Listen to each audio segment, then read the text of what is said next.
Zahara never imagined that a simple life in the dusty village of Ndemu would lead to a destiny beyond her wildest dreams. She fetched water from the river, helped her grandmother in the fields, and dreamt of a future beyond poverty. But one stormy night, an outsider arrived, someone who carried secrets that would shatter her world. "You are not who you think you are," the stranger whispered. In that moment, Zahara's past unravelled, and her life was never the same again.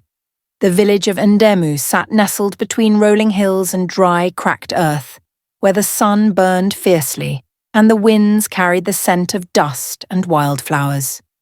It was a place where time seemed to stand still, where people lived as their ancestors had for generations. The villagers were poor, but they held on to their traditions with fierce pride. They sang while they worked, danced under the moonlight, and shared what little they had with one another. Life was hard, but the people of Ndemu had learned to survive with resilience and hope. Among them was Zahara, a girl of 16 with bright, curious eyes and a restless heart. She had been raised by her grandmother, Mama Mosi, an elderly woman whose face was lined with stories of the past. Zahara spent her days fetching water from the river, tending to the goats, and helping with the harvest.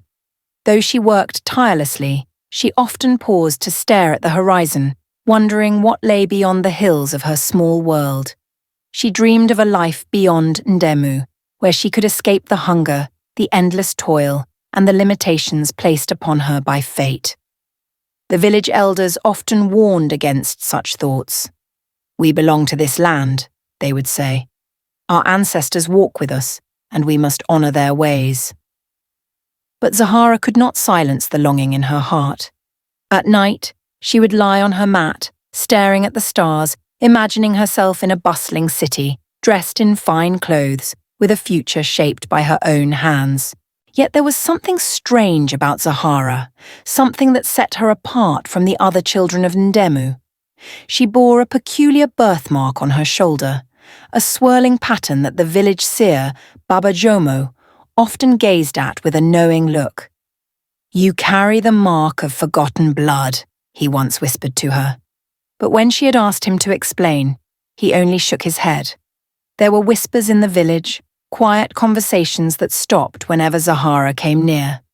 Stories of a lost royal family, of a war that had wiped out an ancient bloodline.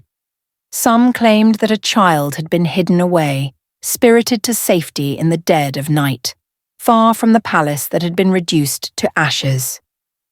Zahara never paid much attention to the stories. Legends belonged to the past, and she had enough worries in the present.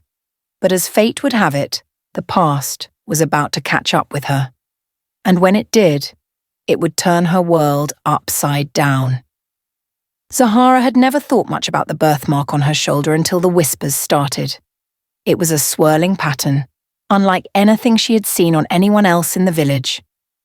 Some elders looked at it with curiosity, others with quiet reverence. Baba Jomo, the village seer, had once traced it with his wrinkled fingers and muttered, "The mark of those who were lost." When Zahara asked him what he meant, he only shook his head and said, "Some truths are too heavy for young shoulders." Her grandmother, Mama Mosi, always dismissed these conversations. She would simply say, "Marks mean nothing, child. It is what you do that shapes your destiny, not what is written on your skin." But there were moments when Zahara caught a glimpse of something else in her grandmother's eyes, fear or perhaps sadness. She had often wondered about Mama Mosi's past. Unlike most villagers, she never spoke of her childhood, never mentioned her parents, and always avoided questions about how she came to Ndemu. One afternoon, a travelling trader arrived in the village, his cart heavy with fabrics, spices, and trinkets from distant places. Zahara had gone with the other children to see what treasures he had brought. She was admiring a necklace when the trader suddenly froze, his eyes locked on her shoulder. "Where did you get that mark?" he asked, his voice low and urgent. Zahara instinctively pulled her shawl over her shoulder. "I was born with it," she said. The trader looked unsettled, as if he had seen something impossible. That mark. I have seen it before, he murmured, in the Old Kingdom, long before the war. Before Zahara could ask more, Mama Mosey stepped forward and placed a firm hand on her shoulder. She is just a child, she said sharply. We do not need old stories here. The trader hesitated, then gave a slow nod and turned back to his cart. But Zahara could not shake the feeling that something had shifted. Days later, a letter arrived from the capital. An unusual event in Ndemu, where no one received mail. The letter was old, the paper yellowed, the ink slightly faded. It was addressed to a name no one recognized, yet Mama Mosey's hands trembled when she saw it. She refused to open it, stuffing it deep into her chest of belongings, her face pale. That night, Zahara lay awake, staring at the ceiling. The trader's reaction, the whispers about her birthmark, the letter that had shaken her grandmother. It all felt connected. She could feel it in her bones. Something about her past was being hidden from her. And for the first time, she was determined to find out the truth. The morning was like any other in Ndemu. Women carrying baskets of fruit to the market, children running barefoot along the dusty paths, and the elders gathered under the old baobab tree, sharing stories of days long gone. But everything changed when a stranger arrived. He was different from the traders who sometimes passed through. He wasn't selling anything, nor was he looking for supplies.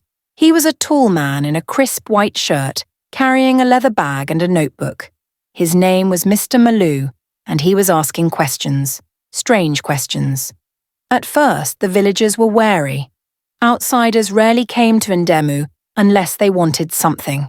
But Mr. Malou was polite, respectful, and persistent. He spoke to the elders, one by one, asking about the history of the village. Then, his questions became more specific. Do you know of any children who came to Ndemu during the war? He asked Baba Jomo. The old man narrowed his eyes. There were many wars. Which one do you speak of? The fall of the house of Luyinda, Mr. Malou said quietly.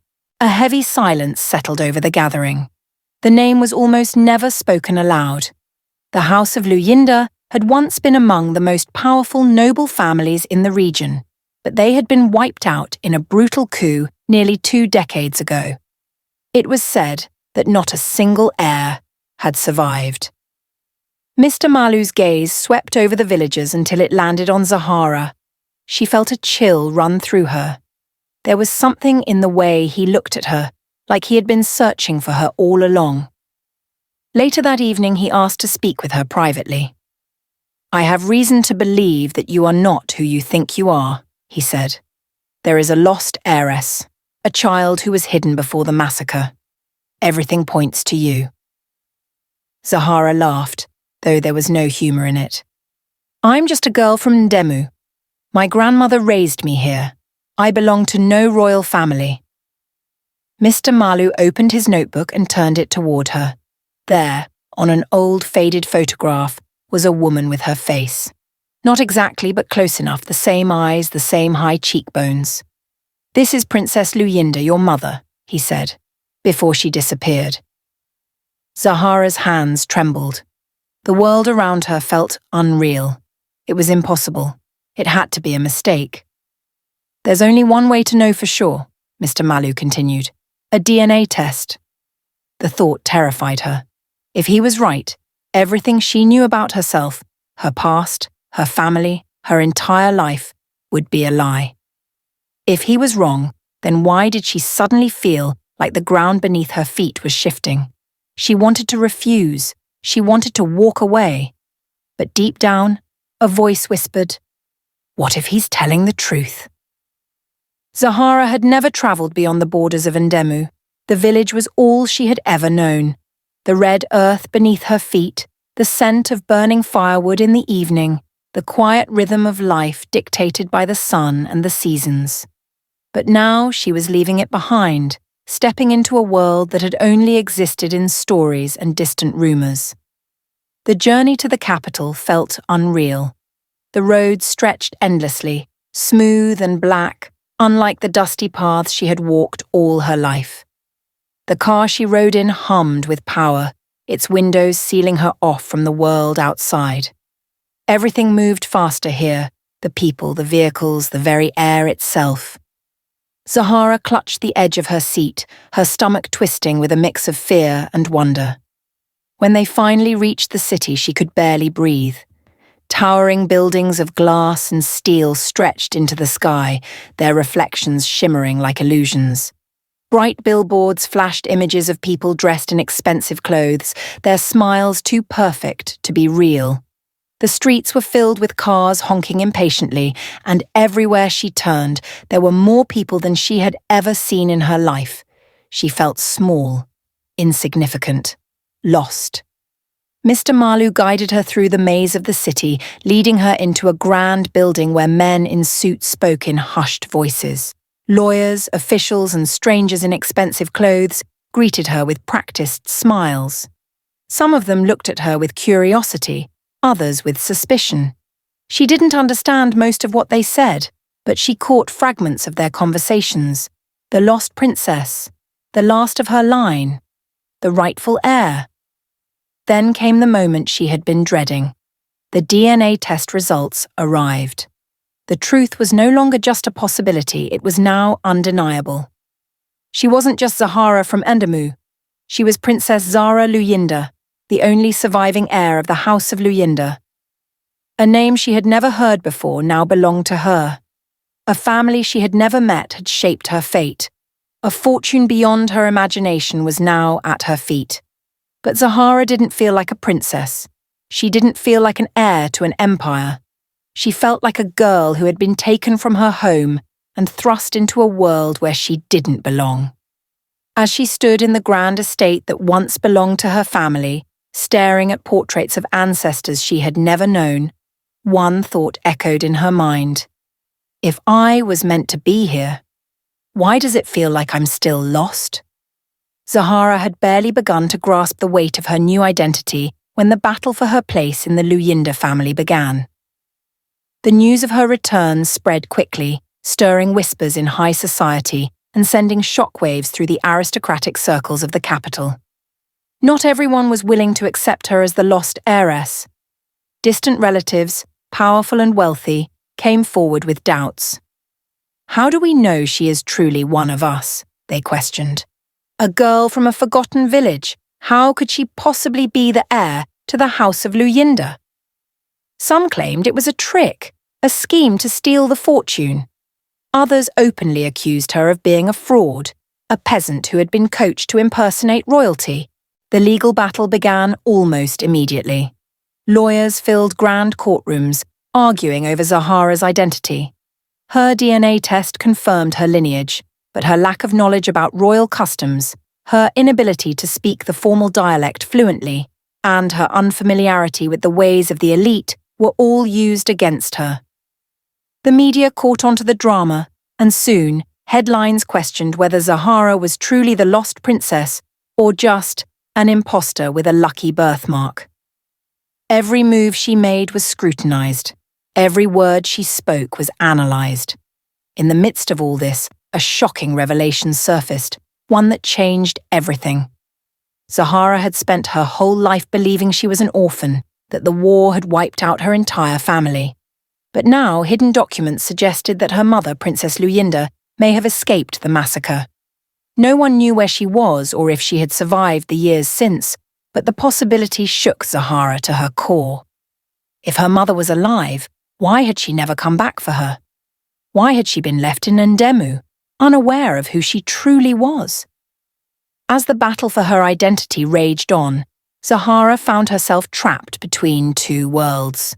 The grand halls and luxurious estates of the capital felt cold and unfamiliar, yet she could no longer return to being just a village girl.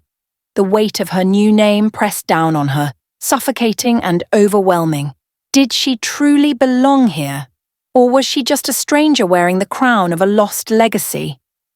The fight for her rightful place had only just begun, but deep in her heart, Zahara knew one thing.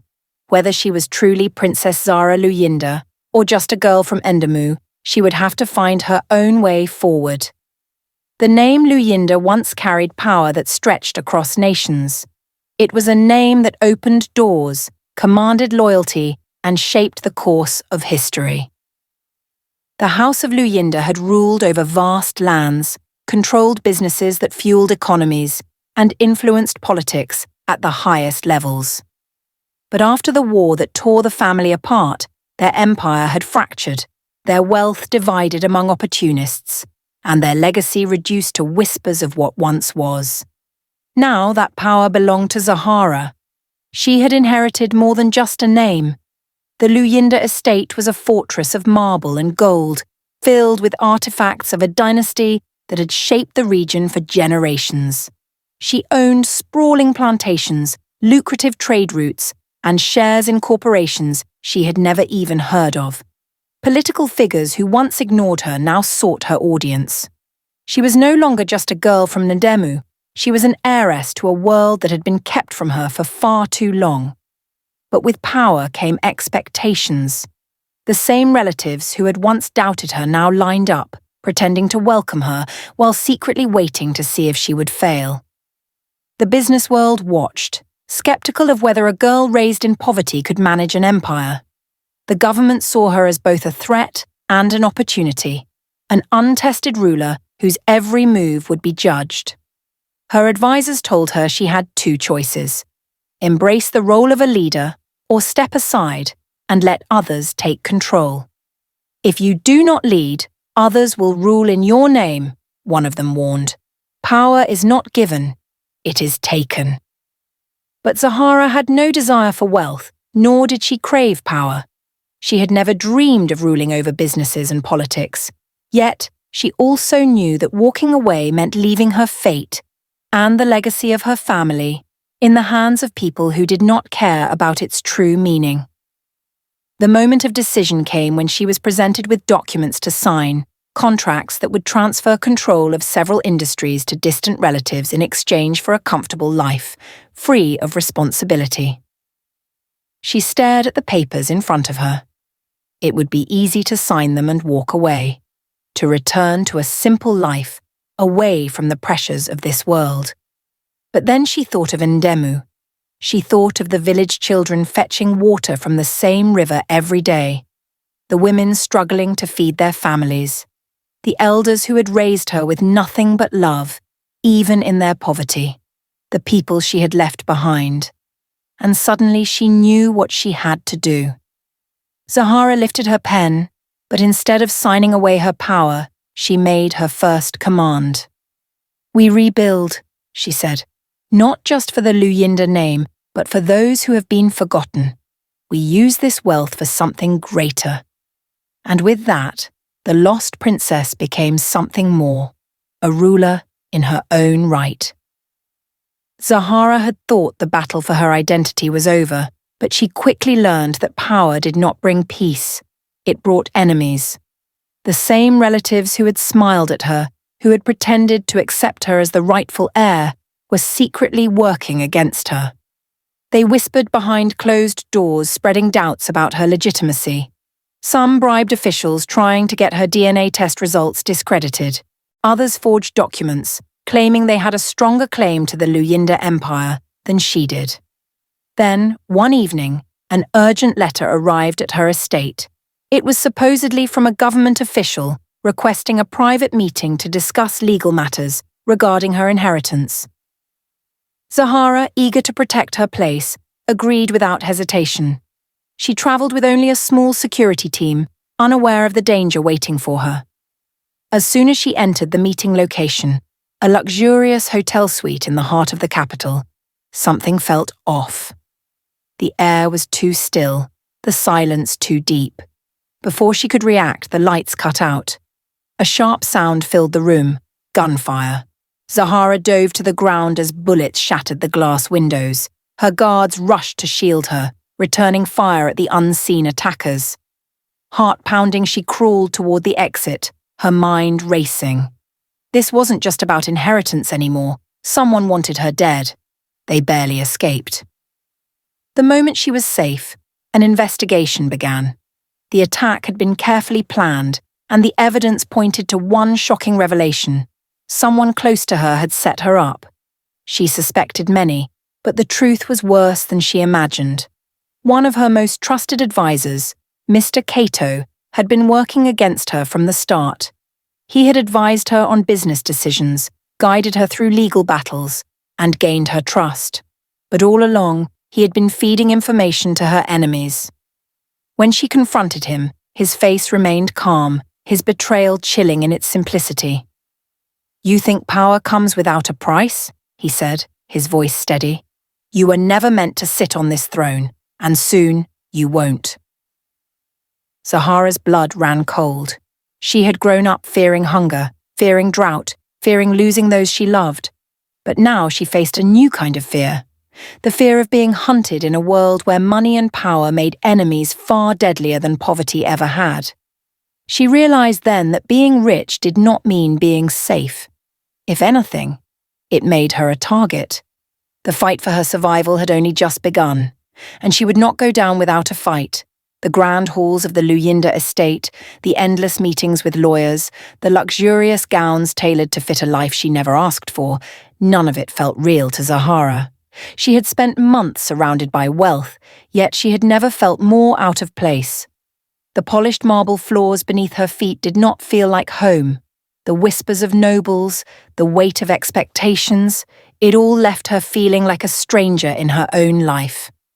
One evening, she stood on the balcony of her estate, looking over the city's glittering skyline. She had everything she was told she should want: power, fortune, influence. But deep in her heart she felt empty. And so, without grand announcements or security details, she left. The journey back to Ndemu was long, but when she stepped onto the familiar red soil, the weight on her chest eased. The scent of burning firewood, the laughter of children playing barefoot, the rhythmic sound of drums in the distance, it was the world she had left behind, yet it had never left her. But as she walked through the village, she saw the same struggles that had always been there. Women carried heavy buckets of water from the river, just as she once had. The school with its crumbling walls was still too small for all the children. Farmers bent over dry, cracked land, praying for rain. She had returned as a princess, an heiress, yet nothing in Ndemu had changed. Elders welcomed her with warm smiles, but there was hesitancy too. They had heard of her rise, of the battles she had fought in the capital. But here, in Ndemu, such titles meant little. "You are one of us, Zahara," Baba Jomo said. "But are you still our Zahara?" That question haunted her. Could she still belong here, after everything? Could she turn away from the fortune she had inherited and pretend it didn't exist? For days she wandered through the village feeling torn between two worlds. She had the power to change things now. But how? Then the answer came to her. She would not choose between her new life and her old one. She would bridge them. The House of Luyinda had once ruled with power and wealth, but that wealth had never touched Ndemu. She would change that. She would use the fortune she had inherited, not for palaces and jewels, but for schools, for clean water, for hospitals. She would build roads, create opportunities, and bring prosperity to the people who had raised her. It would not be easy. There would be resistance, from those who wished to keep the fortune for themselves, from those who doubted her, even from those in Ndemu who feared change. But for the first time since discovering the truth about herself, Zahara felt certain she had found her purpose, and this time she would not let anyone take it from her. Zahara wasted no time. The moment she returned to the capital, she made it clear. She would not be another silent heiress hoarding wealth in golden halls. She had power now, and she would use it to change the lives of those who had been forgotten. Her first move was to invest in Ndemu, the village that had raised her. Construction teams arrived, funded entirely by the fortune she had inherited. Schools were built so that children no longer had to study under trees.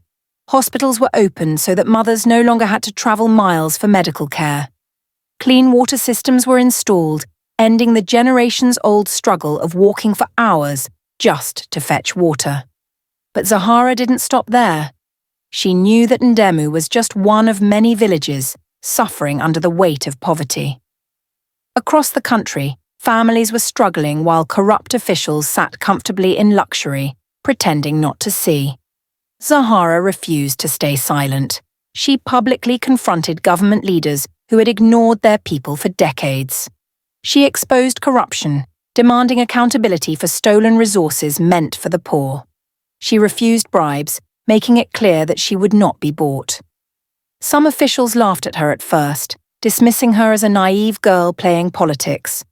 But when she started winning legal battles, reclaiming land that had been stolen from villages like Ndemu, they realized she was a force to be reckoned with. The media took notice. They called her the people's princess. Unlike the elites who only cared about power, Zahara was walking among the people, listening to their struggles, using her wealth to lift them up instead of separating herself from them. Crowds gathered whenever she spoke, chanting her name. She had gone from being an unknown village girl to a symbol of hope. But even as she changed the present, Zahara never forgot the past. She knew what it was like to be lost, to not know where you truly came from. The mystery of her own parents still haunted her. If she could be hidden for so many years, how many others had suffered the same fate? And so, she launched a foundation, one dedicated to helping children who had been separated from their families due to war, corruption, and greed. Her foundation worked to reunite lost children with their roots, just as she had found hers. Not everyone celebrated her success. The same corrupt forces that had tried to destroy her before still lurked in the shadows. Powerful enemies whispered of ways to bring her down. But Zahara was no longer just a lost heiress searching for her identity. She had found her purpose. She had found her voice. And now nothing could silence her. The revolution of an heiress had begun, and she would not stop until her people had the future they deserved. Zahara had started as a lost girl, searching for where she truly belonged. But now she was more than just the heiress to the Luyinda fortune. She was a leader, a symbol of change, and a force that even her enemies could no longer ignore. Her influence spread far beyond Ndemu. Across the country, her name was spoken with admiration and hope. The schools and hospitals she had built, the corruption she had fought, the lives she had changed, these had turned her from a mere heiress into something far greater. People no longer saw her as just a girl who had inherited wealth. They saw her as a leader. The conspiracies against her did not stop. Those who had once tried to kill her regrouped, searching for new ways to discredit her. They spread rumors, forged documents, and even tried to challenge her in court once again. But this time, the people stood with her. When officials moved against her, thousands took to the streets in protest. Her enemies had underestimated the strength of those she had helped, and with every failed attack, their power weakened while hers grew. And then, just as she thought she had uncovered every secret of her past, one final revelation changed everything. A woman appeared at her foundation, frail, weathered by time, but with eyes that held a story Zahara had been searching for all her life. Her mother. Princess Luyinda had survived the war, hidden away in exile, believing that her daughter had been lost forever. She had spent years in hiding, waiting for the right moment to return. But the moment never came. When she had heard the name Zahara spoken in the capital, when she had seen the girl who looked so much like the daughter she had lost, she had dared to hope. The moment Zahara saw her, something deep inside her knew.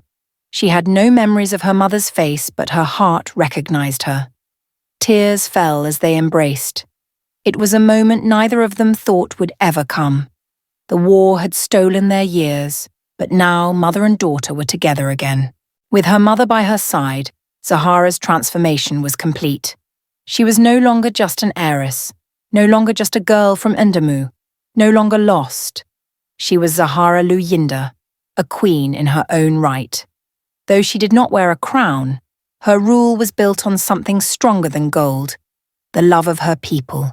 the power of justice, and the strength of a girl who had fought to reclaim her destiny. And as she looked out at the land she had once walked barefoot, she knew that she had found what she had always been searching for, not just wealth, not just power, but purpose.